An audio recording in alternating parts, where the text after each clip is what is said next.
He muerto. O al menos, eso es lo que ellos creen. A los ojos de los buitres que rondan esta vieja cama de roble, yo, don Roberto de la Cruz, no soy más que un cadáver sin alma esperando la hora del sepelio.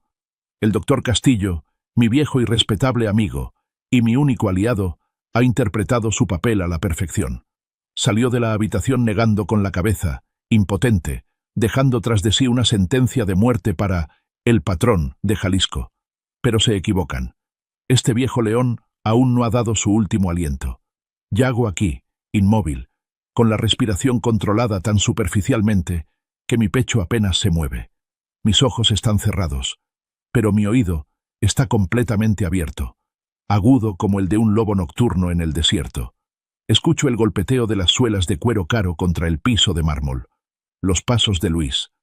Huelo el perfume empalagoso de Elena, mi esposa, mezclado con el frío olor a antiséptico. Y, más doloroso que un cuchillo clavado en el corazón, no escucho ningún llanto, ni un sollozo ahogado, ni una plegaria, solo el silencio aterrador del cálculo. Esta no es la habitación de un padre agonizante, es un banquete, y yo soy el plato principal que están a punto de repartirse. Antes de continuar, suscríbete al canal y cuéntanos desde dónde nos escuchas en los comentarios de abajo. El calor sofocante de la tarde mexicana se colaba a través de las rendijas de la ventana, a pesar de que las cortinas de terciopelo estaban cerradas. El sudor bajaba por mi espalda, pegajoso y molesto, pero no se me permitía mover ni un solo dedo. Esta parálisis es fingida, pero el dolor en mi alma es real. La puerta del dormitorio gimió al abrirse. Nadie llamó. ¿Por qué habrían de llamar cuando el dueño de la habitación es ahora solo un montón de carne inerte? ¿Ya se fue?, resonó una voz, seca e impaciente. Era Luis, mi hijo mayor, quien alguna vez fue mi orgullo, a quien planeaba entregarle todo el imperio de tequila de la Cruz. Aún respira, don Luis, pero el pulso es muy débil. Es solo cuestión de tiempo. Tal vez esta noche. La voz ronca de mi abogado personal. Ese tal Morales, respondió. Escuché el crujido de papeles. ¿Traen papeles hasta mi lecho de muerte? Sentí un peso hundirse en el borde de la cama. Una mano agarró mi muñeca, no para transmitir calor o consuelo. Unos dedos fríos y bruscos buscaron el pulso, y luego se deslizaron hacia mi dedo anular. Luis estaba tratando de quitarme el anillo de sello de oro con el escudo de la familia, el símbolo del poder supremo del jefe de la hacienda. Tiró con fuerza. Mis viejas articulaciones dolieron, pero apreté los dientes, manteniendo los músculos de mi cara sin un solo gesto. Está muy apretado, masculló Luis, con voz indiferente. Este viejo se aferra al poder hasta en la muerte. No te preocupes, querido. La voz de Elena sonó, tan dulce que daba náuseas. Allí estaba ella, la joven esposa 20 años menor que yo, a la que había mimado como a una reina. Cuando deje de respirar, el cuerpo se encogerá. Entonces todo será nuestro. ¿Ya llamaste a la funeraria? Ya. Les dije que prepararan un ataúd cerrado.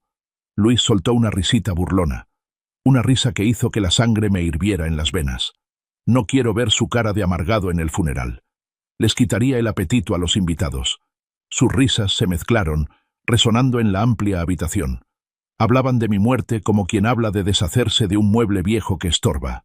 En la oscuridad tras mis párpados cerrados, vi de nuevo la imagen de Luis de niño, corriendo tras de mí en los campos de agave azul, mirándome con ojos de admiración. De grande quiero ser como tú, papá, fuerte como tú.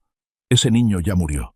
El que está frente a mí ahora es un monstruo creado por mi propia indulgencia ciega. Quería levantarme, usar mi bastón para romperle esa cara hipócrita.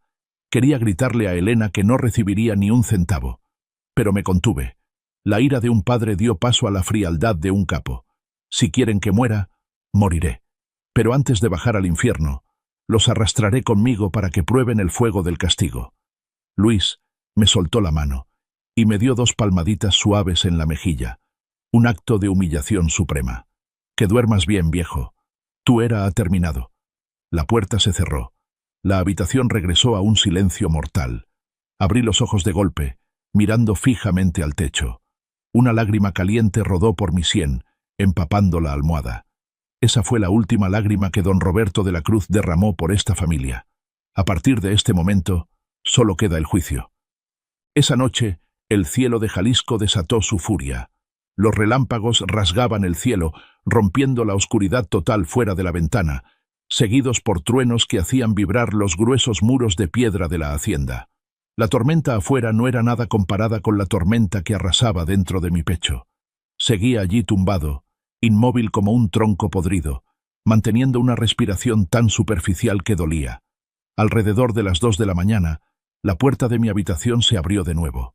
Esta vez no eran pasos pesados, sino sigilosos, suaves como los de un gato callejero buscando comida. Entrecerré los ojos, apenas lo suficiente para ver una sombra entrar. Un relámpago iluminó la habitación, revelando el rostro de Luis. No vino a la cama para ver si su padre seguía vivo o ya había muerto. Fue directo hacia el armario de caoba vieja, donde guardaba mis trajes más preciados. La puerta del armario se abrió con un chirrido. Luis pasó la mano acariciando un traje negro azabache, el traje de etiqueta que mandé hacer a medida en Milán, con seda italiana de primera, preparado para el día en que me acostaran en el ataúd. Era el traje de la solemnidad, del final. Pero para Luis, era el traje del comienzo. Contuve la respiración observando a mi hijo ingrato. Empezó a quitarse su pijama arrugada, tirándola al suelo con desprecio. Luego, con una expresión de total reverencia, no hacia mí, sino hacia el traje, metió las piernas en mis pantalones de vestir. Se paró frente al gran espejo opuesto a la cama. Se echó el saco sobre los hombros. Sus hombros eran más estrechos que los míos, pero su ego estaba más inflado que el de cualquiera. Abotonó cada botón. Se ajustó el cuello y alisó las solapas. Empezó a sonreír. Una sonrisa arrogante, enfermizamente satisfecha.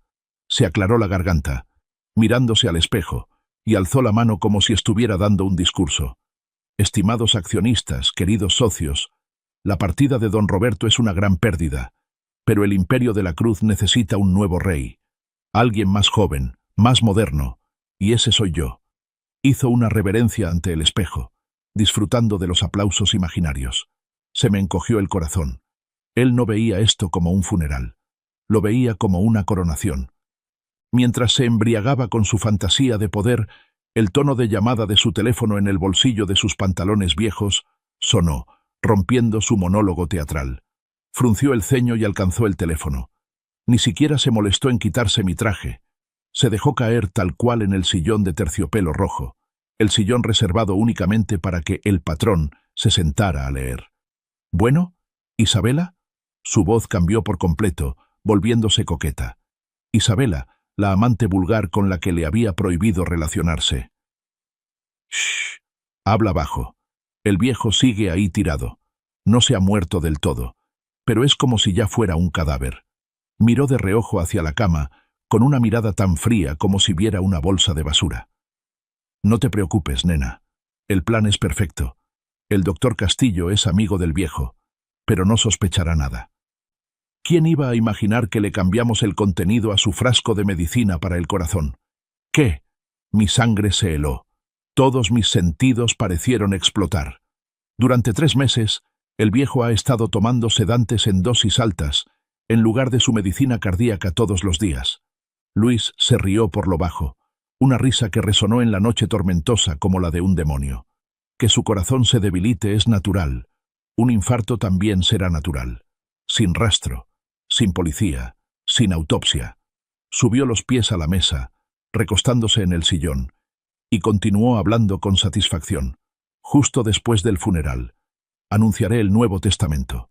Voy a echar a Sofía y a Carlos a la calle. Todo será nuestro. Ve eligiendo los anillos de boda de una vez. Me zumbaban los oídos. Sus palabras eran como martillazos directos a mi cerebro. Resulta que esto no era solo avaricia o ingratitud. Esto es asesinato. El hijo que cargué en mis brazos, al que enseñé a montar a caballo, a disparar, a ser un hombre, me ha estado envenenando pacientemente durante 90 días seguidos. Cada pastilla que tomé, cada vaso de agua que me dio, eran dosis de veneno recubiertas de azúcar. Quería saltar de la cama, quería lanzarme y destrozarlo. La ira hacía que mi pecho ardiera como si tuviera fuego adentro. Pero la razón de alguien que ha sobrevivido 50 años en este mundo me contuvo. Si me despierto ahora, Con estas fuerzas agotadas, no podré hacerle nada. Él es joven, fuerte y despiadado.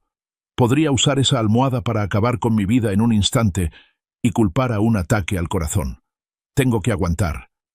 Tengo que tragarme este rencor hasta el estómago y dejar que fermente hasta convertirse en el licor venenoso más fuerte. Luis colgó. Se levantó, se quitó el traje y lo colgó de nuevo en el armario con cuidado. «Duerme, viejo», susurró antes de salir de la habitación. «Gracias por dejármelo todo». La puerta se cerró. En la oscuridad, mis ojos se abrieron de par en par. Ya no quedaban lágrimas. Las lágrimas son para los humanos. Para los demonios, lo único que merecen recibir es sangre. Esta noche, don Roberto el padre ha muerto. Solo queda don Roberto, el patrón de la venganza. A la mañana siguiente, la luz del sol abrasador de Jalisco atravesó las cortinas, dándome directo en los ojos, pero sin traer ni un poco de calidez. La tormenta de anoche se había disipado, dejando un cielo tan claro que lastimaba la vista, en total contraste con la atmósfera lúgubre y fúnebre que envolvía la hacienda de la Cruz. Yacía allí, escuchando los pasos de los sirvientes caminando de puntillas, el tintineo de las tazas chocando entre sí. Todo sucedía según el guión de un funeral inminente. De repente, un alboroto estalló desde la entrada principal, rasgando ese silencio fingido. Gritos, empujones, y luego, llanto. Mi corazón se saltó un latido. Reconocí ese llanto. Habían pasado 5 años desde el día en que cerré cruelmente la puerta de hierro en su cara. Pero, ¿cómo podría un padre olvidar el llanto de la hija menor a la que más había mimado? Sofía. El ruido subió por las escaleras, cada vez más cerca. Escuché los tacones de Elena golpeando el suelo con prisa, y la voz grave y llena de desprecio de Luis. «¿A qué viniste?» La voz de Luis resonó justo en el pasillo, fría como un machetazo en la piedra. «En esta casa no hay lugar para ti desde hace mucho. Hermano Luis, te lo ruego. Escuché que papá tuvo un infarto. Solo quiero verlo por última vez. Por favor». La voz de Sofía temblaba, rota. Su súplica hizo que se me retorcieran las entrañas. Traté de inclinar la cabeza hacia la puerta, aguzando el oído para tragarme cada palabra. ¿Verlo por última vez? Elena soltó una risa burlona, afilada como vidrio roto. ¿Para ver si ya se murió y así poder repartirte la herencia? ¿Crees que no conocemos las mañas tuyas y de tu maridito? Seguro a ese muerto de hambre se le acabó el dinero para el alcohol y te mandó aquí a mendigar lástima, ¿verdad? ¡No! «No insultes a mi esposo», gritó Sofía, ahogada en sollozos. «No necesito dinero, no quiero ni un centavo. Solo quiero tomar la mano de mi papá. Me da miedo que esté solo». «¿Solo?» Luis se rió a carcajadas. «El viejo me tiene a mí, a mamá Elena y a los mejores médicos cuidándolo. No necesita la lástima de una hija ingrata que abandonó su casa por irse con un hombre. Lárgate, vete a tu chiquero». Hubo un sonido de impacto fuerte. Parecía que Luis había empujado a su hermana al suelo. «¡No me toques!» Sofía lloró desconsolada. «Papá, papá, soy yo, Sofía. ¿Me escuchas?» Ese grito desgarrador atravesó la gruesa puerta de madera. Atravesó incluso la coraza que había construido con tanto esfuerzo durante años. Las lágrimas brotaron, calientes y saladas. Quería gritar: «Aquí estoy. Entra, hija. Perdóname». Quería levantarme, romperle la cara a Luis y darle una bofetada a la bruja de Elena por atreverse a humillar a mi hija. Pero no podía. Recordé hace 5 años. Fui yo, en un ataque de ira ciega por el honor de la familia, quien echó a Sofía solo porque se enamoró de un jardinero pobre pero honesto. Le dije: «Si sales por esa puerta no vuelvas nunca. No tengo una hija como tú». Me equivoqué. Un error terrible. La hija que eché es la única a la que no le importa mi herencia, y el hijo que retuve, en el que puse todas mis esperanzas, es el que está contando cada uno de mis respiros esperando el día para apoderarse de todo. «¡Seguridad!», bramó Luis. «Saquen a esta tipa de aquí. No dejen que sus lloriqueos ensucien los oídos de mi padre. Si sigue merodeando cerca del portón, suelten a los perros». «¡Papá!». El grito desesperado de Sofía se alejó, y luego se apagó tras el portazo. El silencio regresó, 1000 veces más pesado. Me quedé solo en la habitación, sintiendo cómo el arrepentimiento me carcomía el alma como miles de hormigas de fuego. Lo había perdido todo: dinero, poder, honor. Todo carecía de sentido cuando me di cuenta de lo solo que estaba. Pero justo en lo más profundo de ese dolor, una llama se encendió. La llama del juicio. No voy a morir así. No puedo morir y dejar que intimiden a Sofía una vez más. Tengo que vivir. No para seguir siendo el patrón dictador, sino para convertirme en el padre que proteja a su pequeña. Necesito un aliado. Y sé dónde encontrarlo. La puerta se abrió una vez más. Una figura vieja y demacrada entró para cambiar el florero. Era Manuel, el mayordomo que me ha servido por más de 40 años. El único en esta casa que aún conserva la lealtad de un perro viejo hacia su amo. Ha llegado el momento de que el muerto hable. El reloj de péndulo en el vestíbulo dio las 12. El sonido grave resonó en el piso de arriba como campanas de muerte. Toda la hacienda estaba sumida en el sueño, o al menos en su apariencia de tranquilidad. Yo sabía que, en el ala oeste, Luis y Elena seguramente estaban brindando con vino, celebrando mi muerte inminente. La puerta de la habitación se entreabrió de nuevo. Una franja de luz amarillenta del pasillo entró, cortando la oscuridad del cuarto. Era Manuel, el viejo mayordomo, con la espalda encorvada por el peso del tiempo y la devoción. Entró con una palangana de agua tibia y una toalla.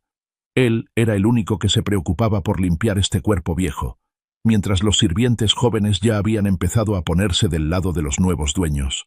Manuel escurrió la toalla y con mano temblorosa me limpió suavemente la frente. «Ay, patrón», suspiró con la voz entrecortada. «¿Por qué se nos va así? Toda una vida construyendo este imperio, para que ahora mire, los lobos lo están despedazando justo frente a usted». Se detuvo para secarse los viejos ojos llorosos. Ojalá me hubiera escuchado. Ojalá no hubiera echado a la niña Sofía. Ahora está aquí tirado, y solo este viejo lo llora. El gran don Roberto ahora no es más que un viejo solitario. Al escuchar esas palabras tan sinceras, mi viejo corazón se estremeció. La lealtad, ese lujo que creí poder comprar con dinero, resultaba que solo existía en este hombre humilde. Esperé a que Manuel se inclinara más cerca para limpiarme el cuello. Cuando su rostro estuvo a solo unos palmos del mío, concentré toda la poca fuerza que me quedaba en mi mano derecha. Agarré con fuerza la muñeca de Manuel. ¡Ah! Manuel dio un respingo, casi tirando la palangana. Iba a gritar, con los ojos desorbitados de terror, mirando al cadáver que se movía. ¡Silencio!, siseé, con voz ronca, pero con la autoridad suficiente para atajar el grito en su garganta. Abrí los ojos de golpe, mirándolo fijamente. «No grites, Manuel. Si gritas, me muero de verdad». Manuel temblaba, pálido como un papel, con las piernas a punto de fallarle. «¿Patrón? ¿Usted es hombre o fantasma? ¿O es un demonio que se le metió? Soy yo, Roberto». Le solté la mano, jadeando por el esfuerzo. «Cierra la puerta con seguro. ¡Rápido!». Manuel corrió torpemente a echar el cerrojo y regresó junto a la cama, entrelazando las manos en oración. «Virgen Santísima, despertó. Déjeme llamar al doctor. Déjeme llamar al joven Luis». «No llames a Luis», gruñí, con una mirada tan gélida que Manuel se quedó paralizado. «Él es quien me hizo esto. Él fue quien puso veneno en mi medicina para el corazón durante estos 3 meses». Manuel se quedó boquiabierto, haciéndose la señal de la cruz una y otra vez. «Jesucristo. ¿El joven Luis? Pero es su hijo. Ya no es mi hijo. Es el diablo».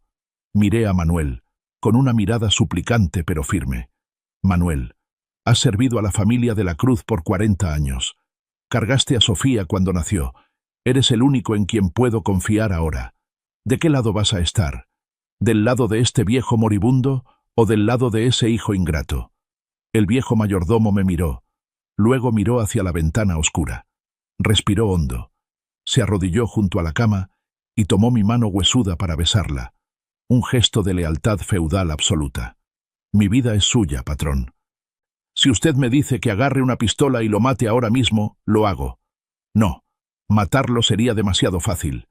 Hice una mueca. Una sonrisa fría apareció en mi rostro demacrado.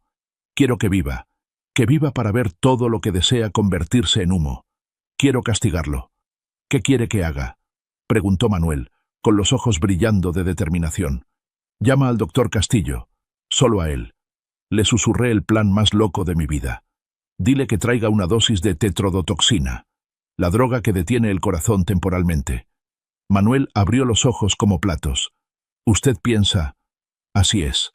Mañana por la mañana voy a morir. Apreté la mano de Manuel. Voy a morir para que muestren su verdadera cara. Voy a morir para ver quién es humano y quién es demonio. Y después de 3 días, regresaré de entre los muertos para cobrar la deuda de sangre. Manuel asintió. Su rostro arrugado adquirió de pronto una firmeza inusual. Se levantó y me acomodó la cobija. Voy a llamar al doctor Castillo ahora mismo. Esta noche será larga, patrón. Pero mañana empieza la función. La sombra de Manuel desapareció tras la puerta. Me recosté en la almohada. El miedo se había ido, reemplazado por la emoción fría de un cazador colocando una trampa. Mañana, don Roberto de la Cruz morirá, y la leyenda del fantasma vengador comenzará. El amanecer aún no despuntaba. La niebla cubría densamente los surcos de agave verde oscuro, cuando la muerte vino a tocar a mi puerta. Pero esta vez, la muerte vestía bata blanca. El doctor Castillo, mi amigo de la infancia, sostenía con mano temblorosa una jeringa con un líquido transparente. Era una mezcla extraída del pez globo, suficiente para paralizar el sistema nervioso y reducir el ritmo cardíaco al mínimo, un nivel que ni siquiera un estetoscopio común podría detectar, una apuesta a vida o muerte. Si la dosis fallaba por 1 miligramo, moriría de verdad. «Roberto, ¿estás seguro?», susurró Castillo, con la frente perlada de sudor. «Una vez que la droga haga efecto, no te moverás. No podrás respirar como una persona normal. Estarás encerrado en tu propio cuerpo. La sensación será como ser enterrado vivo. Hazlo», dije, con voz firme aunque el corazón me latía con fuerza. «Prefiero ser enterrado vivo que dejar que los buitres se coman mi cadáver». La aguja fría atravesó la piel. Un torrente helado corrió por mis venas. 5 segundos después, el techo empezó a dar vueltas. 10 segundos. Mis extremidades pesaban como plomo. 15 segundos. Mis pulmones se sentían como si alguien los estuviera estrujando. La oscuridad cayó. Mi más sentido pésame a la familia. Don Roberto, ya se ha ido. La voz temblorosa de Castillo sonó como si viniera de muy lejos. Aunque mis ojos estaban cerrados y mi cuerpo totalmente paralizado, mi oído seguía funcionando milagrosamente, como la última vela parpadeando en la noche oscura. «¡No! ¡Papá!». El alarido de Luis rasgó el espacio. Una actuación magistral. Si no supiera la verdad, tal vez hubiera creído que estaba sufriendo terriblemente. Se lanzó sobre la cama, abrazando mi cuerpo inmóvil, sacudiéndolo. «¡Papá! ¡No me dejes! ¡Despierta, papá! Ni siquiera nos pudimos despedir». Sentí sus lágrimas caer sobre mi cara, pero también sentí su mano buscando a hurtadillas debajo de la almohada, buscando el llavero de la caja fuerte. Cuando sus dedos tocaron el metal frío, su llanto se hizo más fuerte, más desgarrador, para ocultar su acto vil. «Cálmate, Luis». Elena sollozó, con voz ahogada y falsa. «Se fue en paz. Mírale la cara. Parece que está durmiendo». Ella me acarició el pelo. Su mano, la mano que juró amarme toda la vida, ahora me quitaba fríamente la cadena con el crucifijo de oro del cuello. «Me la quedaré de recuerdo», susurró, pero yo sabía que jamás se la pondría para recordarme. «Llevad a papá a la cava fría de conservación de vinos de inmediato». Luis levantó la cabeza de pronto, con voz seca, secándose las lágrimas rápido como un rayo. «No dejen que el cuerpo de papá se pudra con este calor. Quiero que papá se vea perfecto en el funeral. Llamen a la funeraria, pero díganles que vengan por la tarde. Quiero estar a solas con papá un momento». Una razón muy noble, pero yo sabía de sobra que quería esconder el cuerpo para que el médico forense, si alguien sospechaba y lo llamaba, no pudiera acceder de inmediato. Y la vieja cava familiar, con su sistema de refrigeración industrial, era el lugar ideal para ocultarlo todo. Levantaron mi cuerpo y lo pusieron en una camilla. Sentí el balanceo como si fuera en un barco. Los lamentos falsos se fueron alejando mientras me sacaban del dormitorio, por el largo pasillo, bajando la escalera de caracol hacia las profundidades de la tierra. La pesada puerta de hierro se cerró de golpe. El frío caló hasta los huesos. El olor a humedad del roble y el aroma fuerte del tequila añejo invadieron mi nariz. Silencio absoluto. Yací allí, en la oscuridad total de la cava. El tiempo pasaba indefinido. ¿1 hora? 2 horas. ¿O una eternidad? La droga empezó a disiparse. Mis dedos entumecidos empezaron a recuperar la sensibilidad. El corazón latía más fuerte, latido a latido, bombeando sangre caliente por el cuerpo congelado. Abrí los ojos. Frente a mí no estaba el cielo ni el infierno, solo barriles de roble apilados como ataúdes gigantes. Y a mi lado, Manuel estaba sentado, sosteniendo una vela parpadeante, con el rostro viejo lleno de ansiedad. «¿Patrón?», susurró, con voz temblorosa. Respiré hondo. El aire helado llenó mis pulmones, despertando todos mis sentidos. Me incorporé lentamente apoyándome en las manos. Mis articulaciones crujieron. «Pásame una copa, Manuel», dije, con voz ronca pero de acero. «La fiesta ha comenzado». La cava de la familia de la Cruz se encuentra a 15 metros bajo tierra, construida en tiempos de mi abuelo para evitar el calor abrasador de Jalisco y las redadas de los revolucionarios de antaño. Ahora se había convertido en mi tumba en vida. Manuel había preparado todo con una meticulosidad asombrosa. Una cama plegable de campaña, comida seca, agua limpia y, lo más importante, una hilera de pantallas de laptop conectadas directamente al sistema de cámaras de seguridad que instalé en secreto por toda la hacienda hace 2 años. En ese entonces, las instalé por miedo a los ladrones de afuera. No imaginé que hoy las usaría para atrapar a los ladrones de adentro. «Ya empezaron, señor», susurró Manuel, señalando con un dedo viejo y tembloroso la pantalla central. La imagen de la cámara del despacho, mi santuario, apareció nítida. Se suponía que a estas horas, según la tradición católica, la familia debería estar reunida rezando el rosario por el alma del difunto. Pero no. En la pantalla vi una fiesta.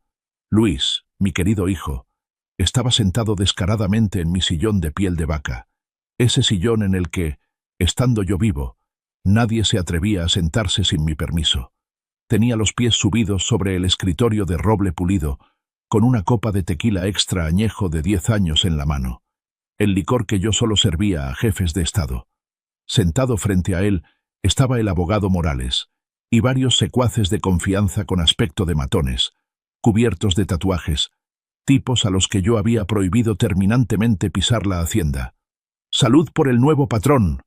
Morales alzó la copa, riendo a carcajadas. Por fin el viejo león dejó de respirar. «Actuaste de maravilla, Luis. Cuando lloraste, casi me creo que estabas triste de verdad». «Triste sí estoy». Luis soltó una risita, girando la copa en su mano. «Estoy triste porque el viejo se murió muy tarde. Debió haberse muerto hace 5 años. Así no habría tenido que arrodillarme a mendigar cada centavo».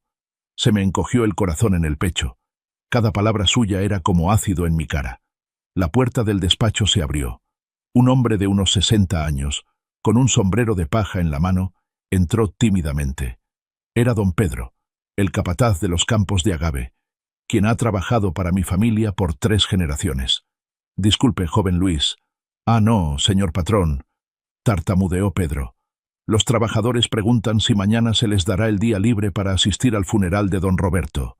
Todos sienten mucho su pérdida». Luis golpeó la copa contra la mesa con fuerza. El ruido hizo que Pedro diera un salto. «¿Qué asistir ni qué nada?», gritó Luis. «El agave no se cosecha solo. Mañana todos trabajan normal. Y escucha bien, Pedro viejo decrépito. Estás despedido». Pedro se quedó atónito. «¿Cómo dice? Pero he trabajado aquí 40 años. Conozco cada planta de maguey. Precisamente porque llevas demasiado tiempo. Tu mentalidad es tan vieja como la del viejo Roberto». Luis se levantó, rodeó el escritorio y acercó su cara a la del viejo capataz. «No necesito leales ciegos. Necesito gente que sepa hacer dinero. Voy a talar todos los campos de agave del sur para venderle la tierra al grupo constructor del casino». «¡No!», exclamé en la oscuridad de la bodega. «¡Maldito! El agave es el alma del linaje de la Cruz. Talar el agave para construir un casino es escupir sobre los ancestros». Pedro también se arrodilló suplicando. «Joven, no puede ser. Esa tierra es herencia sagrada. Largo, hizo una señal Luis. 2 guardaespaldas corpulentos se abalanzaron de inmediato, agarraron a Pedro por las axilas y lo arrastraron fuera como un saco de basura. Las súplicas del viejo capataz se apagaron tras la puerta. Luis se dio la vuelta, mirando el gran retrato al óleo mío colgado detrás del escritorio.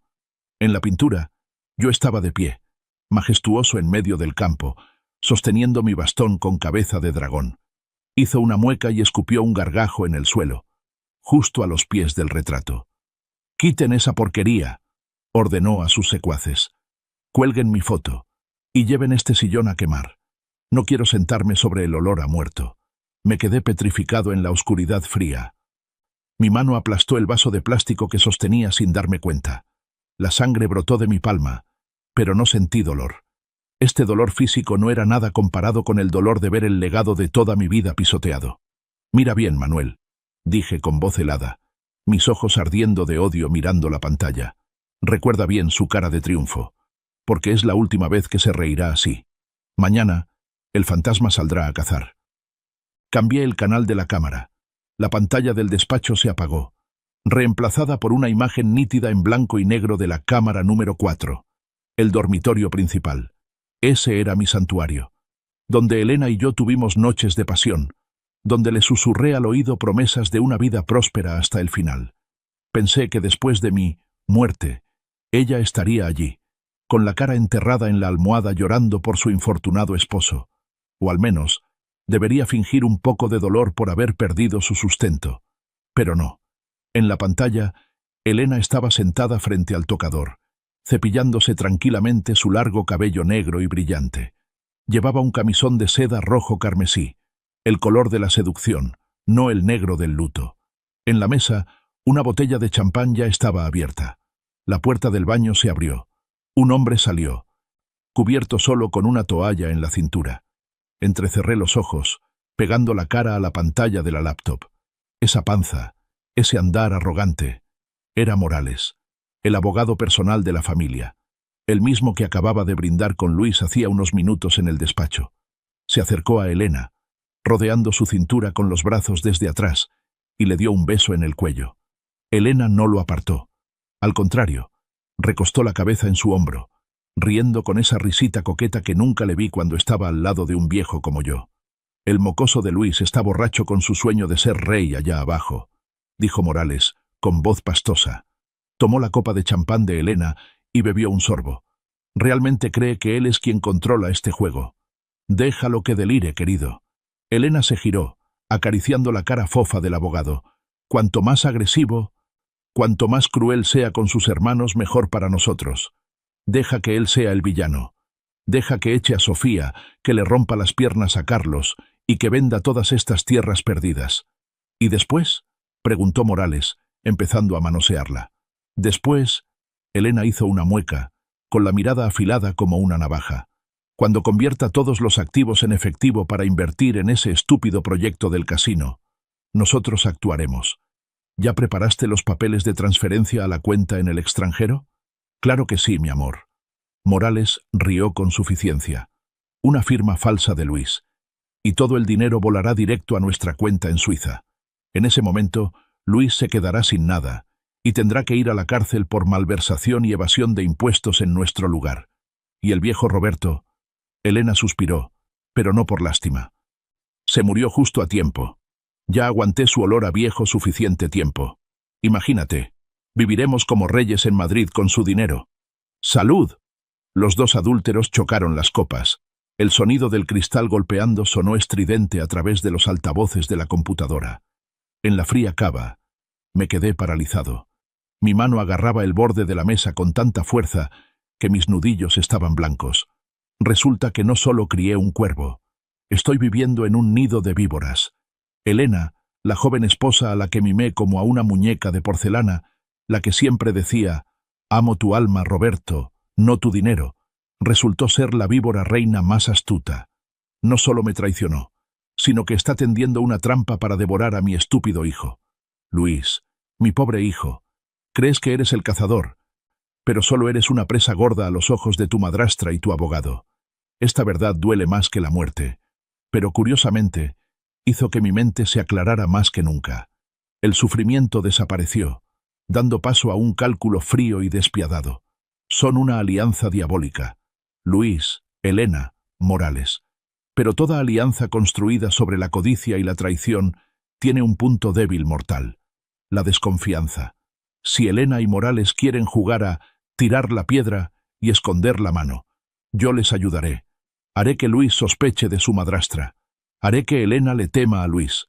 Convertiré esta casa en un coliseo romano, donde las bestias se despedacen entre sí antes de que yo salga a dar el golpe de gracia. Manuel, llamé, sin quitar los ojos de la pantalla donde esos dos se abrazaban en mi propia cama. Aquí estoy, señor. La voz de Manuel temblaba de ira al presenciar tan vil escena. Prepara el walkie-talkie y el sistema de altavoces ocultos. Hice una mueca. Una sonrisa torcida apareció en mi rostro huesudo.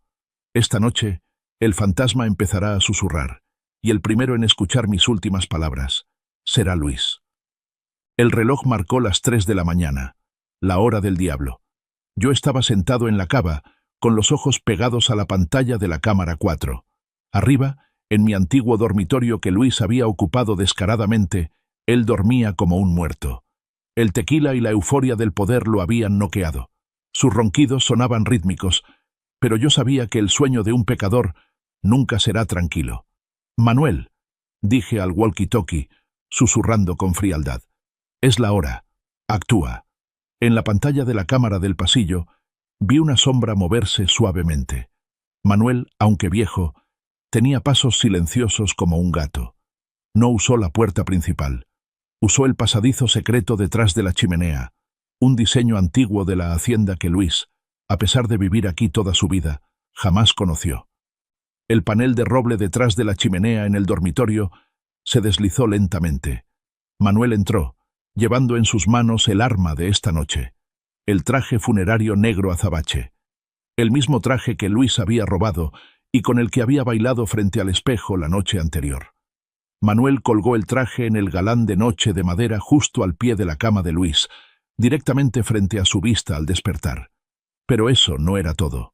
Le había pedido a Manuel que pusiera algo especial en el bolsillo del pecho, una flor de agave marchita, de color marrón grisáceo, con los pétalos colgando como dedos de la muerte. Cuando vivía, cada mañana al pasear por el campo, cortaba una flor de agave y me la ponía en el saco. Era mi costumbre, la firma de El Patrón. Manuel se retiró sin hacer ruido. La pared se cerró silenciosamente. Todo volvió a su estado original, solo que ahora había un invitado no deseado, parado ominosamente en la oscuridad. Sonreí y alcancé el interruptor del aire acondicionado central, bajando la temperatura de la habitación de Luis a 16 grados, el frío de la morgue. En la pantalla, Luis empezó a moverse. Se encogió bajo las sábanas, cubriéndose hasta el cuello. El frío, calando los huesos, despertó su instinto de supervivencia. Masculló una maldición, buscando a tientas la botella de agua en la mesa de noche con los ojos entreabiertos. Se sentó, se frotó los ojos, y entonces se quedó petrificado. Bajo la tenue luz de la lámpara de noche, el traje negro estaba allí, imponente como una sombra decapitada. Las dos mangas colgaban, oscilando suavemente por la corriente fría del aire acondicionado. La flor de agave seca parecía estar mirándolo fijamente. ¡Ah!, gritó Luis, un alarido agudo que rasgó la noche silenciosa. Se cayó de la cama al suelo, arrastrándose hacia atrás hasta el rincón de la habitación, señalando el traje, balbuceando sin poder hablar. Tú, ¿por qué estás aquí? Ya te había guardado en el armario. Agarró la lámpara de noche y la lanzó con fuerza contra el traje. La lámpara se hizo añicos, pero el traje siguió allí, erguido, solemne y aterrador. La puerta de la habitación se abrió de golpe. Dos guardaespaldas y los sirvientes entraron corriendo, con caras de dormidos. «Señor, ¿qué pasa? Hay un asesino». Luis señaló con mano temblorosa hacia el traje. «Eso, miren, está ahí parado. Mi papá regresó». Los sirvientes miraron hacia donde señalaba, y luego se miraron entre sí confundidos. «Señor, es solo ropa, ¿no?», se atrevió a decir un guardaespaldas. «Seguro alguien la coló ahí para preparar el funeral». Yo no la colgué. Yo ya la había guardado. Bramó Luis, sudando a chorros a pesar del frío en la habitación. ¿Y esa flor?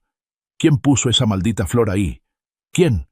Se abalanzó agarrando del cuello a la sirvienta más vieja. Fuiste tú, ¿verdad? ¿Quieres asustarme, verdad? Soy inocente, joven. La sirvienta temblaba. He estado toda la noche abajo en la cocina. Nadie se atreve a subir aquí. La puerta estaba cerrada por dentro. Luis la soltó, con la cara sin una gota de sangre. Miró alrededor de la habitación, con ojos salvajes y obsesionados. Puerta cerrada por dentro, sin señales de fuerza. Entonces, ¿quién metió este traje? Y más importante, ¿quién sabía de la costumbre de su padre de ponerse la flor de agave? Fantasma, susurró, castañeteándole los dientes. Observé su rostro deformado por el miedo a través de la pantalla, bebiendo un sorbo de agua fría. Esto es solo el preludio, hijo. Tienes miedo porque eres culpable, y el miedo es el ácido que corroe la razón más rápido. ¡Quítenlo!, gritó Luis con la voz quebrada. ¡Llévenselo a quemar! ¡Quémenlo ahora mismo! ¡No quiero verlo más! Los sirvientes se apresuraron a llevarse el traje, pero Luis no se atrevió a volver a dormir en esa habitación. Se acurrucó en el sofá de la sala de estar, aferrando una pistola, con ojeras oscuras mirando a la oscuridad. No sabía que el verdadero fantasma no estaba en la ropa. El fantasma está dentro de su cabeza. Y yo, don Roberto, apenas he comenzado este juego. Mientras Luis se volvía loco por el traje embrujado en el piso de arriba, abajo, otra rata de alcantarilla entraba en acción. Carlos, mi segundo hijo. Si Luis es un lobo codicioso pero con cerebro, Carlos es solo una hiena cobarde que se alimenta de carroña. Es adicto al juego y tiene deudas hasta el cuello con el cártel de Sinaloa. Lo sabía desde hace mucho, y tuve que cubrir sus deudas enormes muchas veces para salvarle el pellejo. Pero esta vez, sin mí para protegerlo, decidió vender a la familia para salvar su miserable vida. Observé a través de la pantalla de la cámara 8. La reserva. Aquí es donde se guardan las botellas de tequila más raras del linaje de la Cruz. Y lo más importante, el cuaderno de piel de vaca con las fórmulas de fermentación secretas de hace 3 generaciones. Carlos se coló, linterna en mano, con el andar tambaleante de un borracho o un drogado. Pasó por los estantes de roble, con los ojos desorbitados buscando. No le importaba el arte ni el legado. Solo veía dinero. Se detuvo frente a la caja fuerte oculta tras el cuadro de la Virgen de Guadalupe. Sabía la combinación. Claro, su querida madre Elena me había espiado abriendo la caja y se la enseñó. Clic. La puerta de la caja fuerte se abrió. Carlos arrasó con todo. Los lingotes de oro de reserva, el paquete de bonos y mi viejo cuaderno. Metió todo en una bolsa de arpillera, riéndose por lo bajo. Soy rico. Soy asquerosamente rico. El viejo se murió. ¿Para qué quiere estas cosas? Pagaré todas las deudas. Me iré a Las Vegas. Puse la mano en el panel de control del sistema de seguridad. Un botón rojo, simple pero cruel. ¡Pum! La puerta de acero de 10 centímetros de grosor de la reserva se cerró de golpe, bloqueando la única salida. El estruendo hizo vibrar toda la cava, levantando polvo. Carlos dio un salto, dejando caer la bolsa al suelo. Corrió hacia la puerta golpeándola con los puños gritando: «¡Abran! ¿Hay alguien ahí? ¡Abran!». Intentó meter el código para abrir desde adentro, pero yo ya había desactivado el teclado. Estaba atrapado, y ahora es momento de darle una lección que nunca olvidará. Encendí el micrófono, ajustando la voz con un filtro de graves, haciendo que resonara como un eco desde la tumba. «Carlos». Carlos se giró de golpe, pálido como un muerto. Apuntó la linterna a todos lados en la oscuridad. «¿Quién es? ¿Quién anda ahí? ¿Piensas vender el alma de la familia de la Cruz, Carlos?». Mi voz rebotó en las paredes de piedra, sonando lúgubre y furiosa. «Robas a los muertos, pagarás con sangre». «¿Papá?». Carlos retrocedió. Le temblaban las piernas. «No puede ser. Estás muerto. Te moriste. Un fantasma. Auxilio». En su pánico total, Carlos tropezó con su propia bolsa. Cayó de bruces contra el estante de vinos detrás de él. ¡Crash! Docenas de botellas de tequila costoso cayeron, haciéndose añicos. Los fragmentos de vidrio afilados volaron por todas partes. Carlos gritó de dolor. Un trozo grande de vidrio se le clavó directo en la pantorrilla, La sangre fresca brotó mezclándose con el líquido dorado que corría por el suelo. El olor fuerte a alcohol subió, mezclándose con el olor metálico de la sangre. ¿Te duele, hijo?, susurré por el altavoz. Ese es el precio más barato que vas a pagar. Si sales por esa puerta con el cuaderno, los gánsteres no solo te quitarán una pierna, te quitarán esa cabeza hueca que tienes. Carlos se retorcía en el charco de sangre y licor, llorando miserablemente. Perdón, papá, perdóname, me equivoqué, devuelvo todo. Apagué el micrófono, recostándome en la silla. Viendo a mi hijo gemir como un animal herido, no sentí ninguna satisfacción, solo tristeza y amargura. Tuve que romperle la pierna, encerrarlo aquí para que no pudiera vender los secretos de la familia, y también para mantenerlo a salvo de los cobradores de afuera que esperaban para despedazarlo. Mañana, cuando los sirvientes lo encuentren, será un ladrón patético, borracho y lisiado. Luis lo despreciará, Elena lo regañará, lo meterán a un centro de rehabilitación o a un manicomio. Esa es la única manera de salvarlo ahora. ¿Un padre cruel? Tal vez. Pero en este mundo lleno de buitres, a veces el amor tiene que envolverse en la cáscara del castigo. Cerré los ojos. El llanto de Carlos seguía resonando en mis oídos. A las 3 de la mañana, mientras toda la hacienda estaba en un caos por los gritos de Carlos resonando desde la bodega, Manuel se escabulló silenciosamente por la puerta trasera. Encontró a Sofía acurrucada en la vieja camioneta de su esposo, estacionada oculta tras la cerca de cactus, fuera de la finca. No tenía corazón para irse. A pesar de haber sido expulsada, el amor de una hija por su padre la mantenía allí. Quería estar cerca de él, aunque solo fuera separada por un muro de piedra fría. Niña Sofía. Manuel golpeó suavemente la ventanilla. Sofía se sobresaltó y bajó el vidrio, con los ojos hinchados de tanto llorar. «Tío Manuel, ¿qué pasa? Mi papá. ¿Cómo está mi papá?» «Sígame. No pregunte nada. Y guarde absoluto silencio», dijo Manuel rápido, con voz urgente pero misteriosa. La guió a través de la entrada del túnel utilizado para transportar barriles de vino, un pasaje húmedo y oscuro que solo los empleados más antiguos conocían. Sofía lo siguió temblando, guiada por la luz tenue de la linterna del viejo mayordomo. El olor a moho y a fermentación fuerte invadió su nariz, mareándola un poco. «¿A dónde vamos, tío? La morgue está hacia allá», susurró Sofía, el miedo colándose en su voz. «No vamos a la morgue, vamos a ver la verdad», respondió Manuel, deteniéndose frente a una vieja pared de ladrillos. Presionó un ladrillo que sobresalía. La pared se movió con un estruendo, revelando una habitación secreta iluminada por el brillo de monitores. Sofía entró, mirando alrededor confundida. Las pantallas de las cámaras, los dispositivos de escucha y una figura sentada de espaldas en una silla plegable. Esa persona se dio la vuelta. Sofía se quedó boquiabierta, aferrándose el pecho con ambas manos, y sus piernas flaquearon. Iba a gritar, pero se le hizo un nudo en la garganta. «Papá». Miré a mi hija menor. 5 años habían pasado. Había adelgazado demasiado. Esas manos que antes solo sabían tocar el piano ahora estaban ásperas por el trabajo duro. La chaqueta que llevaba también estaba raída en los hombros. Todo era culpa mía. El orgullo estúpido de un hombre mexicano conservador me había hecho atormentar a la hija que más amaba. «Mi hija», llamé, con voz temblorosa, abriendo mis brazos delgados. Sofía no podía creer lo que veía en sus ojos. Se acercó, tocando tímidamente mi mano. Calor. Pulso. «¿Estás vivo?», exclamó, y las lágrimas brotaron como si se rompiera una presa. Pero mi hermano Luis dijo que tú... ¡Ay! Dios mío». Se lanzó a mis brazos, llorando desconsoladamente. La abracé fuerte, inhalando el aroma familiar de mi niña pequeña, ahora mezclado con el olor a sol, viento y trabajo duro. «Perdóname», susurré en su cabello. Mis lágrimas también caían, calientes. «Perdóname por haberte echado. Perdóname por haber sido un mal padre. Perdóname, Sofía». «No me importa», sollozó Sofía. «Con que estés vivo me basta. No necesito nada más. Solo te necesito a ti, papá». Dejé que padre e hija lloráramos juntos un momento. Esas lágrimas lavaron 5 años de separación y malentendidos. Pero el tiempo no nos permitía ser débiles por más tiempo. Solté a Sofía y la miré directo a los ojos.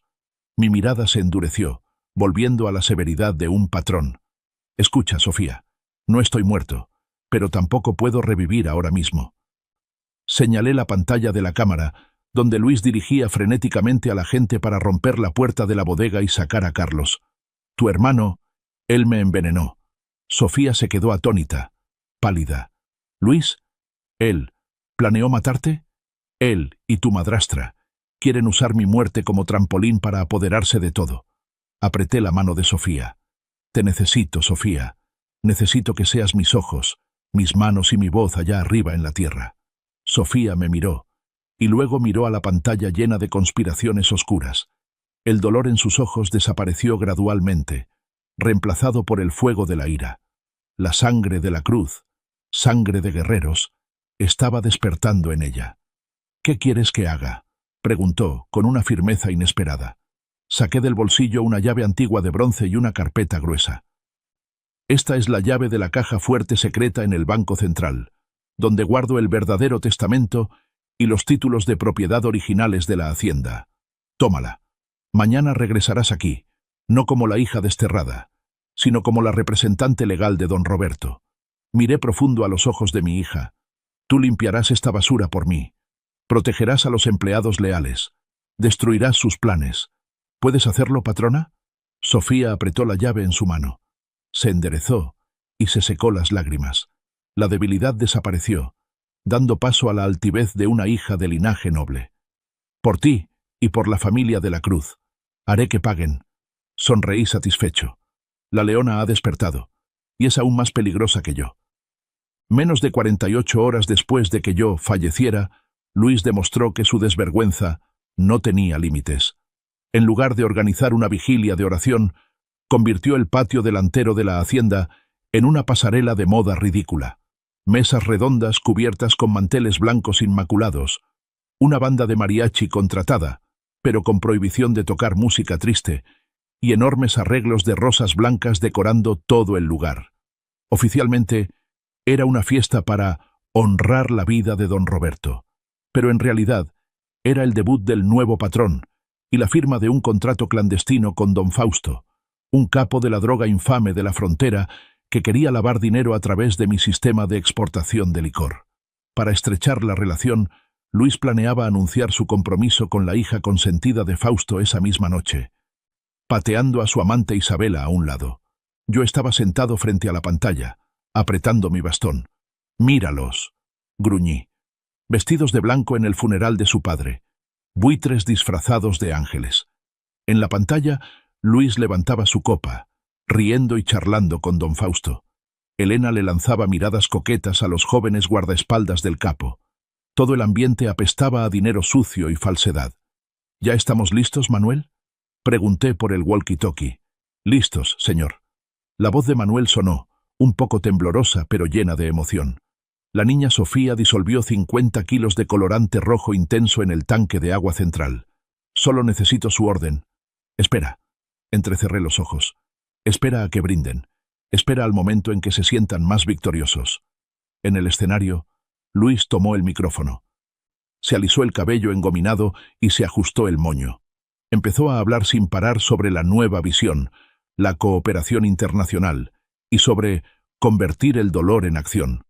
«Y para marcar esta nueva era», declaró Luis con voz potente, alzando su copa de champán, «invito al señor don Fausto a firmar el acuerdo de cooperación estratégica. Y aprovechando la ocasión, también quiero anunciar una feliz noticia». La multitud aplaudió estruendosamente. Don Fausto, con su bigote espeso y su barriga prominente, subió al escenario riendo a carcajadas. Sacó una pluma de oro, listo para firmar la sentencia de muerte de la reputación de la familia de la Cruz. «¡Ahora!», grité al walkie-talkie. «¡Suelten el agua!». Manuel bajó la palanca. «¡Fe! ¡Fe! ¡Fe!». Cientos de aspersores automáticos alrededor del jardín se encendieron simultáneamente a máxima potencia. Pero lo que salió no fue agua clara y fresca, fue una lluvia de sangre. El agua roja y espesa salió disparada hacia el cielo y luego cayó como una catarata. Los manteles blancos inmaculados se mancharon instantáneamente de rojo brillante. Los costosos vestidos de noche, las camisas de seda, todo se tiñó de un rojo mortal. ¡Ay! ¡Sangre! Gritos de terror resonaron. Una escena de caos nunca antes vista.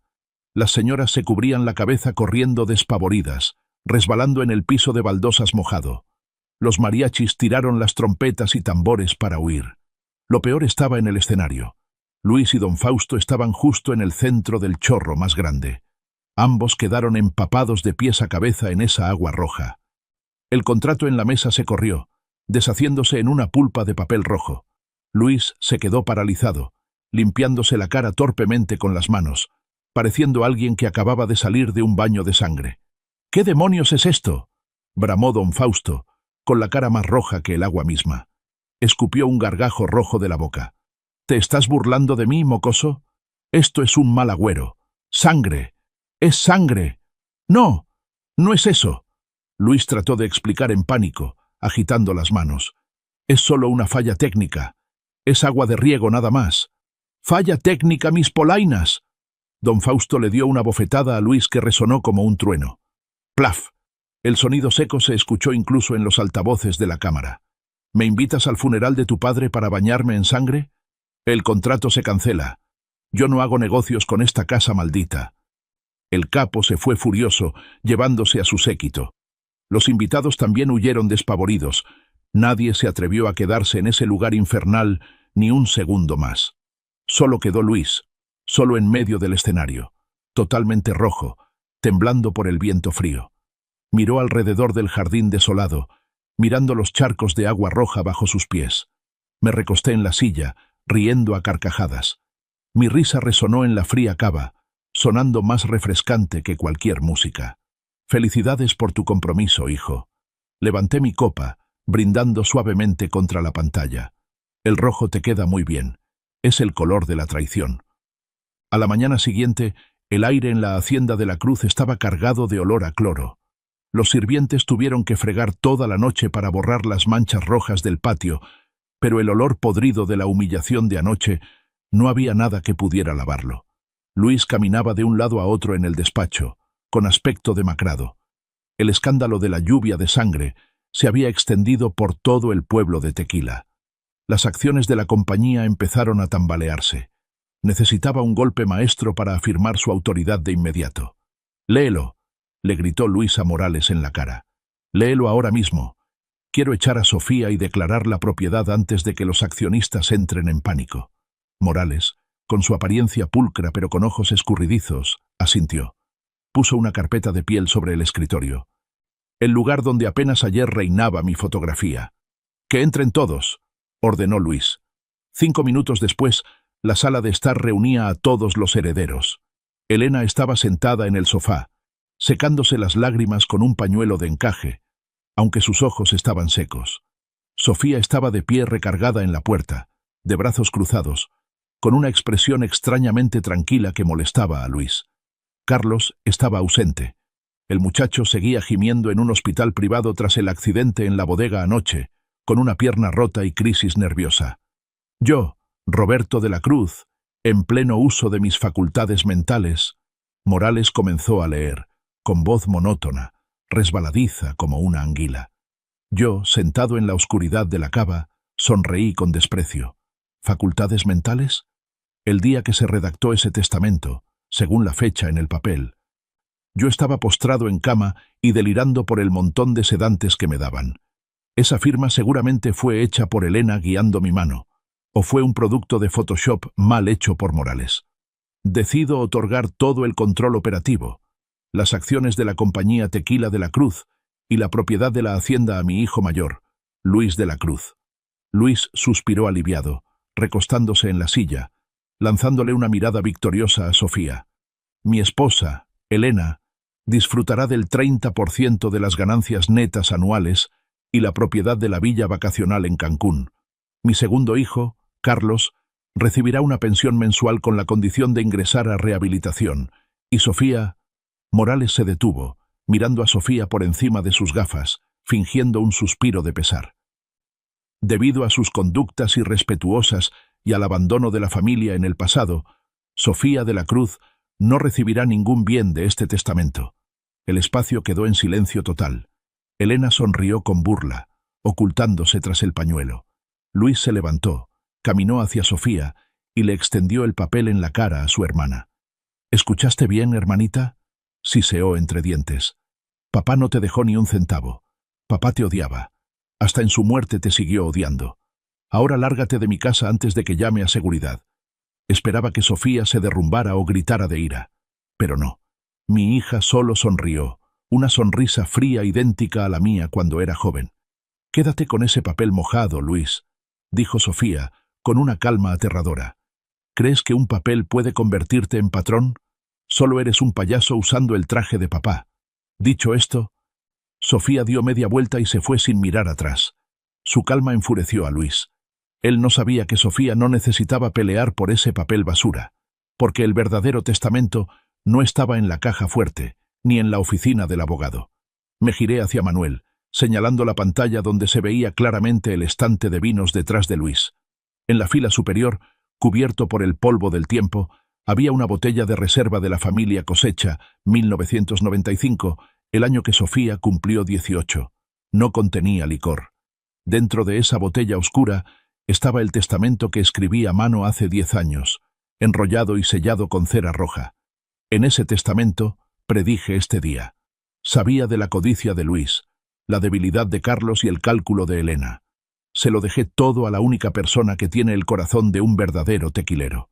Disfruta esta victoria corta, Luis, susurré, porque cuando esa botella se rompa, tu vida también se hará añicos como los vidrios. La victoria de Luis tenía un sabor amargo, aunque tenía en sus manos el testamento, falso, y había echado a Sofía, no se sentía tranquilo. Una sensación de inseguridad recorría su espalda como un ciempiés venenoso. Los eventos extraños recientes, el traje embrujado, la voz en la bodega, la lluvia de sangre, tenían sus nervios tensos como cuerdas de violín. Estaba sentado en el despacho, bajándose su tercer trago de tequila en una hora. Hojeaba los expedientes financieros que Morales le acababa de dar para firmar apresuradamente. Los números bailaban ante sus ojos. ¿Órdenes de transferencia al extranjero? ¿Por qué a una cuenta en Suiza a nombre de una empresa fantasma que nunca había escuchado? Ding. Un correo anónimo llegó a su bandeja de entrada personal. El asunto tenía solo 4 palabras. La verdad sobre la reina. Curioso y sospechando, Luis hizo clic. El video apareció nítido. Era una grabación de la cámara en el dormitorio principal, donde se alojaba Elena. Vio a la madrastra de su padre en brazos del abogado Morales. Escuchó claramente cada palabra sucia que yo había grabado. El mocoso de Luis realmente cree que él es quien controla este juego. Una firma falsa de Luis, y todo el dinero volará directo a nuestra cuenta. Viviremos como reyes en Madrid. ¡Crack! Luis aplastó el ratón de la computadora en su mano. Los pedazos de plástico le cortaron la mano haciéndola sangrar, pero el dolor físico no era nada comparado con la furia que explotaba en su cerebro. Lo habían engañado. Él, Luis de la Cruz, quien se creía el más inteligente, el más cruel, resultó ser solo un títere. Un cerdo gordo listo para que esos dos lo degollaran. Había traicionado a su padre, matado a su padre, solo para ponerle la mesa servida a ese abogado y a esa mujerzuela. ¡Maldita! ¡Hijo de perra!, bramó Luis, volcando el escritorio. Sacó la pistola del cajón, cargándola. Clic. Salió disparado de la habitación como un toro loco, subiendo directo las escaleras. ¡Pum! La puerta del dormitorio de Elena fue abierta de una patada. Elena, que se estaba pintando las uñas, dio un brinco derramando el esmalte rojo en la alfombra. Parecía otro charco de sangre fresca. «Luis, ¿qué demonios haces?», gritó ella, tratando de mantener su autoridad de señora. «¿Estás borracho? ¿Borracho? Sí, estoy borracho. Borracho de creer en esa boca de víbora tuya». Luis se abalanzó, agarrando a Elena por el cabello, estrujándole la cara contra la pantalla del teléfono que traía en la mano. «Mira, mira bien. Reyes en Madrid, ¿eh? El mocoso de Luis, ¿eh?». La cara de Elena se quedó sin sangre al ver el video. Temblaba, balbuceando. «Luis, escucha a tu madre. Él me sedujo. Morales me obligó». «Cállate». Luis le dio una bofetada directa en la cara. Una bofetada llena de todo el resentimiento y la humillación. Elena cayó sobre la cama. ¿Dónde está Morales? ¿Dónde está ese perro? Él fue al banco a hacer los trámites de transferencia. Elena lloraba suplicando. Perdóname, Luis. Juro que no quería engañarte. Tú no eres mi madre. Solo eres la puta de mi padre, dijo Luis con voz gutural, con los ojos inyectados en sangre. Le apuntó con la pistola a la cabeza. Ella gritó, cubriéndose la cara. Pero Luis no apretó el gatillo. Bajó el arma, riendo con una risa demente. Matarte ahora sería muy fácil. No, te necesito viva. Te necesito como rehén para atraer a Morales de vuelta. Si falta un solo centavo en la cuenta, te cortaré los dedos uno por uno y se los enviaré a Madrid. La arrastró del pelo hasta el baño, la empujó haciéndola caer de bruces en la bañera y cerró la puerta con llave desde afuera. Quédate ahí quieta, ni se te ocurra salir hasta que termine el funeral. Luis se dio la vuelta y se fue, ordenando a sus dos guardaespaldas más leales vigilar la puerta las 24 horas. Llamó a Morales, pero el número no estaba disponible. El viejo zorro del abogado probablemente olió el peligro y huyó lejos, dejando a su amante a su suerte. En la cava, observé todo a través de la pantalla. El regocijo inicial ahora daba paso a un desprecio supremo. Una familia destrozada, madrastra e hijastro matándose entre sí por dinero manchado de sangre. ¿Lo ves, Manuel?, dije con voz triste. No necesito mover un dedo. El crimen lleva en sí mismo la semilla de la destrucción. Pero la obra aún no termina. Luis está acorralado. Una bestia herida es la más peligrosa. ¿Qué hará a continuación? Miré el calendario. Mañana es el día de la cremación. Luis quiere quemar mi cuerpo para destruir la evidencia del veneno. No sabe que el fuego de mañana no me consumirá a mí, sino que lo consumirá a él mismo. Toda la hacienda estaba sumida en una atmósfera sofocante, como antes de un gran huracán. Olor a pólvora, olor a alcohol y olor a miedo acechaban en cada rincón. Luis se encerró en el despacho, sin soltar la pistola. Había perdido contacto total con Morales. El abogado se había evaporado junto con las claves de las cuentas bancarias. Elena estaba prisionera en el baño. Sus llantos y súplicas resonaban en el pasillo, poniendo la piel de gallina a los sirvientes. Carlos estaba lisiado en el hospital, abandonado por Luis.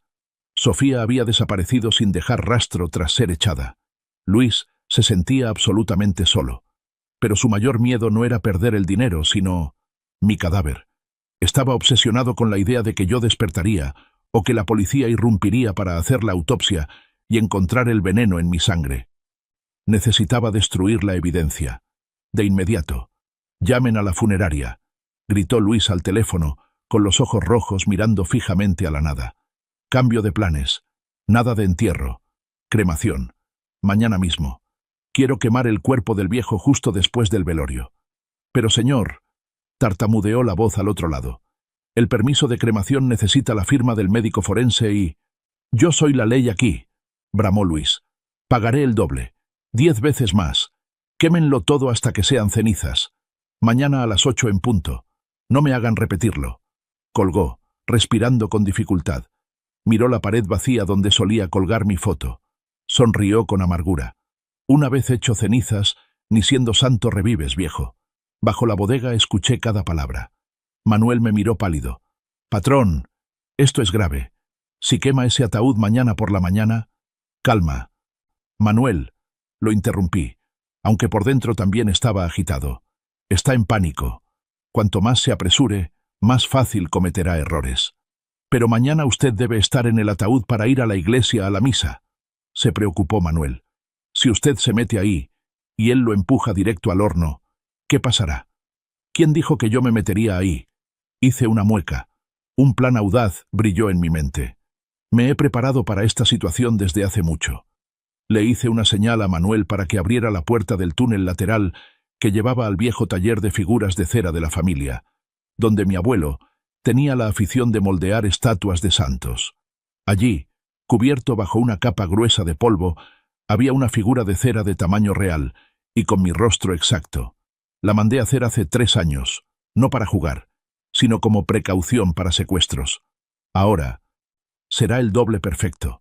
Esta noche haremos el cambio. dije, con los ojos brillando en la oscuridad. Manuel, tú y Sofía deben actuar muy rápido. Metan la figura de cera en el ataúd de piedra. Y yo me prepararé para la aparición más impresionante de mi vida. Hay una cosa más, patrón, dudó Manuel. La niña Sofía acaba de enviar un mensaje. Encontró al doctor Castillo. Él aceptó testificar sobre cómo Luis lo obligó a recetar medicinas falsas.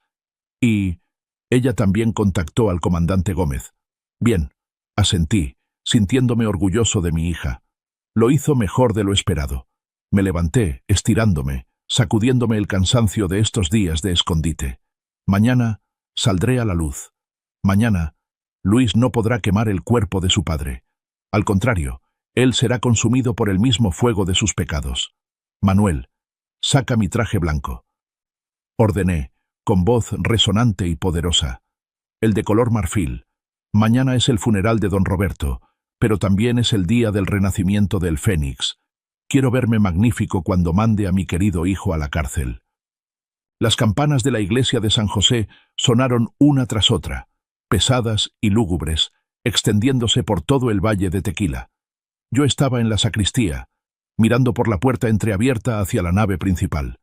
La escena era magnífica y también ridícula.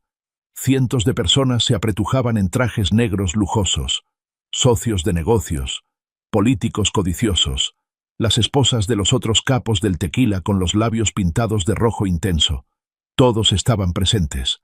No vinieron a despedir a don Roberto, sino a ver quién sería el próximo en tomar el poder, y para asegurarse de que el viejo león estuviera realmente muerto. Y allí, justo en la primera fila, estaba mi obra. Luis estaba sentado, con la espalda recta y la cabeza gacha fingiendo dolor. Llevaba mi traje negro azabache, el traje que robó, que se probó en la noche de tormenta, y que ahora lucía descaradamente el día del entierro de su padre. Se veía elegante, pero yo veía claramente la ansiedad en la forma en que miraba su reloj constantemente. Tenía prisa. Quería que ese ataúd se convirtiera en cenizas lo antes posible. El ataúd de roble yacía imponente en medio de la iglesia, sellado herméticamente. Encima estaba cubierto de lirios blancos y hojas de palma. Luis había ordenado sellar la tapa con tornillos desde la casa, con la excusa de no querer que nadie viera el rostro de dolor de papá. No sabía que allí dentro solo había un bloque de cera inerte, mientras que su padre de carne y hueso estaba parado a menos de 20 metros, ajustándose la corbata del traje marfil. De repente, un murmullo surgió desde la entrada principal. La multitud se abrió como las aguas del Mar Rojo. Entró Sofía. Ya no era la Cenicienta sucia del otro día. Mi hija llevaba un vestido negro sencillo pero de corte exquisito, con un velo negro cubriendo la mitad de su rostro, y un rosario de madera de olivo en la mano. A su lado caminaba Manuel, con la espalda recta, y el doctor Castillo. Luis saltó de su asiento, con los ojos inyectados de furia. Iba a lanzarse a bloquearle el paso, pero las cámaras de la televisión local lo apuntaron. Se detuvo, rechinando los dientes, obligado a interpretar el papel del hermano mayor compasivo. «Sofía», dijo lo suficientemente alto para que todos oyeran, con una voz falsa que daba asco. «Por fin llegaste. Papá estará muy feliz». Sofía no respondió. Pasó junto a él como si fuera un fantasma, directo hacia el ataúd. Puso su mano sobre la tapa de madera, inclinando la cabeza para rezar. Vi sus hombros temblar. Estaba llorando de verdad, pero no por el cadáver falso, sino por la tragedia de esta familia. «Es la hora», siseó Luis al director de la funeraria. «Saquen el ataúd al coche. El horno ya está encendido». «Señor Luis», dijo el viejo sacerdote con calma, «aún no hemos leído el elogio fúnebre. Es un rito obligatorio». Luis se dio la vuelta molesto subiendo al podio. Se paró frente al micrófono, mirando a la multitud que esperaba. Respiró hondo, ajustándose la solapa del saco, mi saco, para recuperar su aire de confianza. «Damas y caballeros», comenzó Luis, con voz solemne y ojos llorosos, una gran habilidad de actuación que heredó de su madrastra. «Hoy estoy aquí no como el nuevo presidente de la Cruz, sino como un hijo que perdió a su padre». La multitud sollozó. Sacaron los pañuelos. Mi padre, don Roberto, fue un gran hombre. Estricto, es cierto. Conservador, tal vez. Pero todo lo que hizo fue por la familia, por nuestro futuro. Nos amó con un amor silencioso. Sonreí con burla en la oscuridad. ¿Amor silencioso? Cambiando mi medicina por veneno, hijo. Y su última voluntad fue ser cremado rápidamente, para que sus cenizas fueran esparcidas en los campos de agave que tanto amaba. Yo, como único heredero, cumpliré eso ahora mismo. Alzó la mano indicando a los empleados de la funeraria que entraran a cargar el ataúd. Quería terminar esta farsa aquí mismo. Pero, hijo, el guión de hoy no lo escribiste tú. Le hice una señal a Manuel, que estaba oculto cerca del área de sonido tras bastidores. Manuel asintió levemente. Su dedo viejo presionó el botón play en la grabadora que había conectado clandestinamente al sistema de altavoces de alta potencia de la iglesia. Es hora de que el fantasma hable.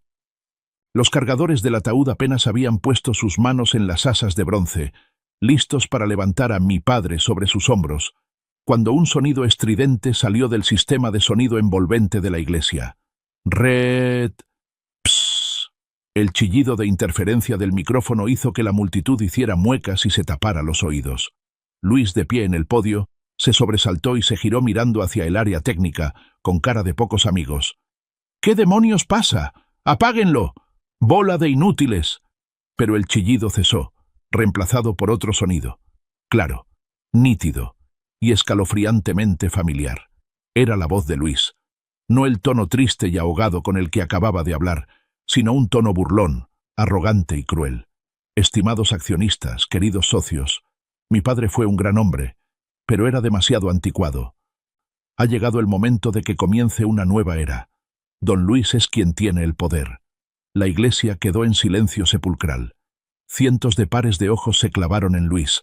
Se quedó petrificado en el podio, con la boca abierta y los ojos desorbitados como si se le fueran a salir de las cuencas. La grabación continuó, resonando entre los arcos de la catedral, como el juicio de Dios. Este traje me queda perfecto. El viejo no necesita verse tan bien al morirse. Me queda mejor a mí para usarlo en mi ceremonia de toma de posesión. La risita burlona de Luis en la cinta sonó, aguda y salvaje. Murmullos. Los susurros comenzaron a surgir como un enjambre de abejas. Todas las miradas se movieron del altavoz al traje negro azabache que Luis llevaba puesto. Los más observadores reconocieron de inmediato la seda italiana especial y el corte clásico del traje, el estilo exclusivo de don Roberto. «¡Dios mío!», exclamó una tía lejana persignándose. «Trae puesta la mortaja de su padre. Le robó la ropa al muerto». La cara de Luis se puso roja como un tomate, y luego pálida como el papel. Sudaba a chorros, empapando la camisa dentro del traje robado. Se lanzó al micrófono gritando: «¡Apáguenlo! ¡Apáguenlo ya! Esto es falso. Alguien me está tendiendo una trampa.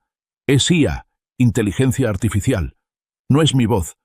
Pero cuanto más gritaba, la cinta se volvía más cruel. Que su corazón se debilite es natural. Un infarto también será natural. Sin rastro, sin policía, sin autopsia. En este punto, el ambiente en la iglesia pasó del asombro al horror. Las confesiones sobre el cambio de medicinas, sobre el plan perfecto de parricidio, resonaban claras como el agua. El comandante Gómez, sentado en la fila de honor, se levantó lentamente. Puso la mano sobre la funda de su arma, mirando fijamente a Luis con frialdad. «¡No!», gritó Luis, con la voz quebrada por el pánico. Miró a su alrededor como un animal atrapado. «No le crean. Es Sofía. Fue ella. Ella montó todo esto para difamarme. Quiere robarse la herencia». Señaló con el dedo directo a la cara de Sofía, que estaba parada en silencio junto al ataúd. «Tú, desgraciada, ¿qué has hecho? Apaga esa cinta». Sofía no se inmutó. Levantó la cabeza, con los ojos ardiendo mirando directo a su hermano, y lentamente se llevó el dedo índice a los labios. «Shh». La cinta se detuvo abruptamente. El silencio regresó. Pero esta vez era 1000 veces más pesado. Era la calma antes de la tormenta. Luis jadeaba pensando que se había salvado. Trató de recuperar la compostura, riendo forzadamente. «¿Lo ven? Solo es una broma cruel de niños. Sigamos. Sigamos con la ceremonia. Llévense el ataúd. Rápido». «¡Un momento!». Una voz retumbó como un trueno desde la puerta de la sacristía. no a través de los altavoces, sino una voz real, grave, profunda y llena de autoridad. Luis dio un respingo, girándose de golpe. La multitud entera volteó la cabeza al unísono. La gran puerta de roble se abrió lentamente. La luz desde el interior se proyectó hacia afuera, creando un halo deslumbrante. Y de ese resplandor, una figura salió. No era un fantasma. Era don Roberto de la Cruz, de carne y hueso. Apoyé mi bastón con cabeza de dragón en el piso de mármol. Toc, toc. El sonido del bastón marcaba un ritmo constante, pausado, avanzando hacia el hijo que temblaba como una hoja. Llevaba mi traje marfil, con una flor de agave rojo carmesí en la solapa. Estaba erguido, sin rastro de enfermedad. Miré a Luis, con una media sonrisa, la sonrisa de un cazador que acaba de atrapar a su presa. «¿Qué pasa, hijo?», pregunté, mi voz resonando por toda la iglesia. «¿Tanta prisa tienes por quemar mi cuerpo? ¿Tienes miedo de que despierte y te pida que me devuelvas el traje que traes puesto?». Si el silencio anterior era una tormenta, mi aparición fue el apocalipsis para los culpables. Caminé paso a paso lentamente por el pasillo central entre las filas de bancos. La luz de los vitrales de la iglesia iluminaba el traje marfil que llevaba, haciéndome ver deslumbrante hasta cegar, en total contraste con la atmósfera lúgubre y la ropa negra de luto alrededor. «¡Un milagro!», exclamó una anciana, cayendo de rodillas. «¡Fantasma!», gritaron los miedosos, apartándose a los lados como si yo trajera la peste. Pero la reacción más violenta vino de la primera fila. Elena, la viuda que interpretaba el papel de doliente, levantó la cara para mirarme. Sus ojos se pusieron en blanco. Abrió la boca pero no le salieron palabras. Se llevó la mano al pecho y luego, como una marioneta a la que le cortan los hilos, cayó desmayada hacia atrás en el acto. Los sirvientes corrieron a sostenerla, pero nadie se atrevía a quitarme la vista de encima. No me importaba Elena. Mi objetivo estaba allí en el podio. Luis retrocedió, tropezando con el pie del micrófono, casi cayéndose. Se aferró al borde del púlpito, sus uñas rasguñando la madera creando sonidos chirriantes espantosos. Sacudía la cabeza constantemente, frotándose los ojos como queriendo borrar la imagen frente a él. «No, no puede ser», balbuceaba con voz ronca de terror. «Esa droga, esa dosis. Estás muerto. Yo te tomé el pulso. Vi que dejaste de respirar». Me detuve justo frente al ataúd, apoyando ambas manos en mi bastón de dragón, mirando hacia arriba al hijo que estaba en pánico total. «Buenos días, Luis», dije, con voz tranquila como si nos encontráramos en el desayuno. «Organizaste una fiesta muy grande, ¿eh? Lástima que el protagonista no está en esa caja de madera». Luis señaló con mano temblorosa el ataúd cerrado. «Pero tu cuerpo está ahí. Yo te metí ahí. Eres un fantasma. Eres una ilusión. Ábrelo», ordené, sin mirarlo, girándome hacia Manuel. «Manuel, muéstrales a todos lo buen hijo que tengo». Manuel se adelantó, sacando un destornillador eléctrico del bolsillo. El zumbido del motor sonó en el silencio. Los tornillos que sellaban la tapa cayeron uno a uno al piso de piedra. Cling, cling. Luis intentó bajar para detenerlo, pero el comandante Gómez fue más rápido. Se adelantó, poniendo una mano en el hombro de Luis, obligándolo a sentarse en la silla. «Quédese ahí, joven Luis. Deje que veamos la evidencia». Clic. La pesada tapa del ataúd se abrió. La multitud estiró el cuello para ver. Exclamaciones de asombro resonaron en la iglesia. Dentro del ataúd forrado de seda blanca, no había un cadáver descomponiéndose. Era una figura de cera, moldeada exactamente con mi rostro, pero bajo el calor sofocante de las velas y las luces de la iglesia, la cara de cera había empezado a derretirse, deformándose en una masa grotesca y pegajosa. «¿Qué es eso?», murmuraba la gente. «¿Un muñeco de cera? ¿Está velando a un muñeco de cera?». Me acerqué a Luis, mirándolo directo a sus ojos inyectados en sangre. Levanté la mano, acariciando suavemente su solapa, el saco negro que había robado de mi armario. «Bonito traje, mijo». Sonreí levemente, con la mirada fría como un cuchillo. «Pero, ¿sabes? Los muertos no necesitan vestirse bien, y los vivos no deberían usar ropa de muertos. Trae mala suerte».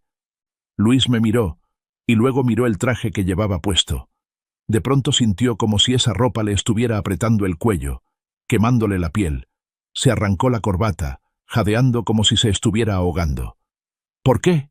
—gimió, cayendo al suelo frío de la iglesia. —¿Por qué no te mueres?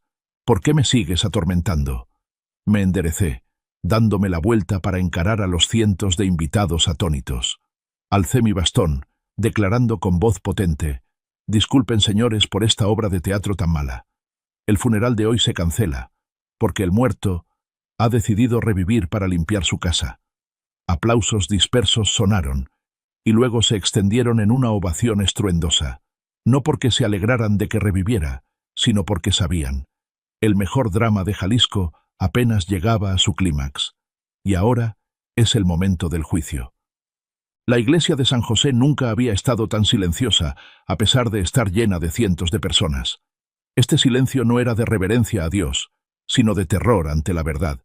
Yo estaba en el púlpito, donde apenas unos minutos antes Luis estaba dando su discurso. Ahora, los papeles se habían invertido. Yo era el juez, y mi hijo era el condenado esperando sentencia. El comandante Gómez subió, poniendo la mano en el hombro de Luis. Esa palmada suave cargaba el peso de 1000 kilos. «Luis de la Cruz», dijo Gómez con voz de acero, «queda arrestado por intento de asesinato, falsificación de documentos y malversación de fondos». Luis forcejeó, quitándose la mano del jefe de policía. Retrocedió, golpeándose la espalda contra el altar. Su cara estaba deformada, llena de mocos y lágrimas. El instinto de supervivencia surgió, convirtiéndolo en una bestia acorralada que muerde a ciegas. «¿Intento de asesinato? ¿Dónde están las pruebas?», gritó, señalándome. «Él está vivo ahí parado. ¿A quién maté? Esto es una trampa. Este viejo me tendió una trampa. ¿Quieres pruebas?». Le hice una señal al doctor Castillo. El viejo médico se adelantó, abriendo su maletín de cuero gastado, sacando un expediente médico con sellos rojos. «Estos son los resultados de toxicología de la muestra de sangre de don Roberto, recolectada justo antes de que falleciera», dijo Castillo en voz alta, alzando el papel para que todos lo vieran. «En su sangre hay niveles altos de digoxina y arsénico acumulados durante 3 meses, suficiente para matar a un elefante, no digamos a un anciano. Y esto», sacó un frasco pequeño. «Es el frasco que encontré en la habitación del joven Luis, escondido bajo la plantilla del zapato. Las huellas digitales en el frasco coinciden perfectamente con las suyas». Luis se quedó mudo. Abrió la boca, sin poder hablar, pero su vileza no terminaba ahí. Sus ojos se movieron rápido buscando un chivo expiatorio. Vio a Elena, que yacía inconsciente en el banco. «¡Fue ella!», gritó Luis, señalando a su madrastra. «¡Fue Elena! Ella me incitó. Ella y ese tal Morales. Yo solo soy una víctima manipulada. No quería hacerlo. Papá, créeme». Miré al hijo que se arrastraba por el suelo, suplicando lastimosamente. Antes, cuando se caía y se raspaba las rodillas, yo era quien lo levantaba. Pero hoy, él mismo cavó su tumba. «Tienes razón a medias, Luis», dije con voz helada. «Morales y Elena no son inocentes». Asentí hacia Gómez. El jefe de policía sacó su radio. «Equipo 2, reporte de situación». Una voz con estática sonó desde la radio, lo suficientemente fuerte para que Luis la oyera. «Reportando, jefe. Atrapamos al sujeto Morales en el Aeropuerto Internacional de Guadalajara. Intentaba abordar un avión a Madrid con 2 maletas de efectivo. Ha confesado todo para pedir clemencia». Luis se derrumbó por completo. Se sentó en el suelo, agarrándose la cabeza con las manos, temblando como un niño perdido. Entendió que la partida había terminado. Sin salida. Sin nadie a quien culpar. Bajé del podio, acercándome a él. El sonido del bastón golpeando toc-toc en el piso de piedra sonaba como la cuenta regresiva del reloj de la muerte. Me detuve frente a Luis, mirándolo hacia abajo. Él levantó la vista hacia mí, con los ojos llenos de miedo y súplica. «Papá», susurró, «me equivoqué. Te devuelvo todo. No me metas a la cárcel. Soy tu hijo. Soy el heredero del linaje de la Cruz». «No, Luis», negué con la cabeza suavemente. Mis ojos ya no tenían ni una pizca de afecto, solo un lamento inmenso. El linaje de la Cruz se construyó con sudor y honor, no con veneno y mentiras. No mereces llevar este apellido. Extendí la mano, agarrando la solapa del traje negro que llevaba puesto. Mi traje. ¿Tanto te gusta este traje? Pregunté, con voz baja pero resonando hasta en su alma. Lo robaste. Te lo pusiste para celebrar mi muerte. ¿Creíste que te convertiría en un capo? Tiré con fuerza. El botón del saco salió volando, cayendo al suelo clac. Quédatelo, Luis. Úsalo con dignidad. Porque a donde vas, será la única ropa decente que te quede. En la cárcel no hay trajes de seda italiana. Me enderecé, dándole la espalda. Espósenlo. ¡No! ¡Papá! Dos policías se abalanzaron, torciéndole los brazos a Luis tras la espalda. El sonido de las esposas cerrándose sonó seco clic. Luis gritaba, pataleaba, maldecía, y luego lloraba miserablemente mientras lo arrastraban fuera de la iglesia. La multitud se abrió, mirándolo con desprecio. Nadie sentía lástima. Incluso aquellos que ayer brindaban con él, ahora volteaban la cara. Me quedé allí, en medio de la iglesia magnífica, con mi traje blanco inmaculado. Había ganado. Había recuperado la justicia. Pero al ver a mi hijo siendo metido en la patrulla a través de las puertas abiertas, sentí mi pecho vacío. Una victoria empapada en lágrimas. Sofía se acercó a mi lado, tomando mi mano temblorosa. «Papá», susurró. Se acabó. Apreté la mano de mi hija, respirando hondo, tratando de no derrumbarme. «Aún no, hija». Miré el cielo azul afuera. Ya sacamos la basura. Ahora es momento de reconstruir el imperio. Me di la vuelta, mirando a la multitud que esperaba una declaración. Mis ojos ardieron con el fuego del patrón una vez más. «Disculpen la interrupción», dije fuerte. «El funeral ha terminado, pero la fiesta por el renacimiento de la Casa de la Cruz comienza ahora mismo». Un mes después, el viento de octubre soplaba por el valle de Jalisco, trayendo el aroma distintivo del agave azul, que estaba en temporada de cosecha. Ya no había olor a antiséptico, ya no había olor a sangre. Solo quedaba el olor a tierra, a sol y a paz. Estaba sentado en el sillón de roble en el porche, desde donde podía abarcar con la vista toda la hacienda de la Cruz. En mi mano no estaba el bastón de poder, sino una copa de tequila reserva de color ámbar. «Papá, el doctor Castillo dijo que ya no puedes tomar licor fuerte». Sofía salió, trayendo una bandeja de fruta fría. La niña había cambiado por completo. Ya no tenía esa apariencia tímida y sumisa de una hija despreciada. Sofía ahora vestía jeans, camisa blanca arremangada y el cabello recogido en una coleta alta. Irradiaba el aura de una verdadera la patrona. Fuerte, decidida, pero aún llena de compasión. «Solo una copa, hija». Sonreí, tomando un sorbo pequeño. El sabor picante se extendió por la punta de la lengua, dejando un regusto dulce. «Para celebrar la limpieza de esta casa». «Es cierto, está limpia». Después de ese gran funeral, la tormenta barrió toda la basura de mi vida. Elena fue despojada de todos sus derechos. Con la evidencia del adulterio y la complicidad en el desfalco, mi nuevo abogado hizo que firmara el divorcio sin llevarse nada a cambio de que yo no presentara cargos penales. La última vez que Manuel la vio, estaba vendiendo billetes de lotería en la terminal de autobuses de Guadalajara, con la cara llena de maquillaje barato para cubrir las arrugas de la decadencia. Carlos está en un centro de rehabilitación aislado en las montañas. Pagué por el mejor tratamiento, pero con la condición más estricta. Si pone un pie fuera de allí, antes de 2 años, perderá el derecho a heredar su pensión mensual. Espero que el silencio del bosque le ayude a encontrar la parte humana que le queda. Y Luis, dejé la copa suspirando. Luis y el abogado Morales fueron sentenciados a 25 años de prisión. El tribunal no tuvo piedad con el cargo de parricidio. La noticia del caso fue tema candente en todos los periódicos de México durante una semana. ¿Él mandó algún mensaje, papá?, preguntó Sofía en voz baja, con la mirada triste hacia el horizonte. Envió una carta. Señalé el sobre en la mesa. Pide perdón. Dice que está arrepentido. ¿Tú le crees? Creo que se arrepiente de haber fallado, no de haber hecho el mal. Negué con la cabeza. La codicia carcomió su alma demasiado tiempo. El ambiente se volvió un poco sombrío. Sofía se sentó a mi lado, recargando la cabeza en mi hombro como cuando era niña. De todas formas, él es de nuestra misma sangre, susurró Sofía. Guardé silencio. Mi mano tocó inconscientemente el bolsillo de mi camisa, donde guardaba un último secreto. Un secreto que planeaba llevarme a la tumba, Pero ahora, habiendo regresado de la muerte, decidí enterrarlo de otra manera. Sofía, entra a la casa y tráeme el encendedor. Sofía se sorprendió pero obedeció. Cuando la llama se encendió, saqué del bolsillo un papel amarillento, doblado en 4. No era la carta de Luis. Era el resultado de una prueba de ADN que realicé en secreto hace 40 años, justo después de que Luis naciera. Miré esas líneas familiares por última vez. Compatibilidad genética, 0%. Luis nunca fue mi hijo. Fue el resultado de una aventura de mi primera esposa, la madre biológica de Luis, con un antiguo jardinero. Supe esa dolorosa verdad desde el principio.